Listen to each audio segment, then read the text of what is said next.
মধ্যপ্রাচ্যে আমাদের যে সমস্ত প্রবাসী বাংলাদেশি ভাই বোন রয়েছেন, প্লিজ ভিডিওটি এই মুহূর্তে যদি দেখে থাকেন তাহলে শেয়ার করে দিবেন।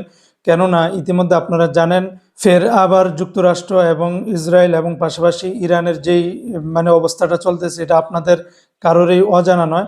এখন মধ্যপ্রাচ্যের ভিতরে যে সমস্ত ঘটনাগুলি ঘটে গেছে, ঠিক এই অবস্থাটা বিবেচনা করে বাংলাদেশ থেকে যত ধরনের মধ্যপ্রাচ্যগামী ফ্লাইটগুলি আছে সেটা সাময়িকভাবে পরবর্তী নির্দেশনা না দেওয়া পর্যন্ত স্থগিত করেছে বাংলাদেশ বিমান কর্তৃপক্ষ।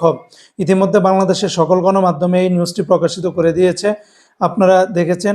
তাই এখন আপনাদের মধ্যপ্রাচ্যের যত ধরনের আমাদের প্রবাসী ভাইদের আজকে ফ্লাইট রয়েছে অথবা আগামী কয়েকদিনের ভিতরে ফ্লাইট রয়েছে, মার্চ মাসের 1-2 তারিখ অথবা আজকে তো ফেব্রুয়ারি মাসে 28 তারিখ চলতেছে, প্লিজ আপনারা এয়ারপোর্টে যাওয়ার আগে অবশ্যই আপনাদের ট্রাভেল এজেন্সি এবং পাশাপাশি যে বিমান এয়ারলাইন্সের টিকিট ক্রয় করেছেন তাদের সাথে যোগাযোগ করে তারপরে যাবেন।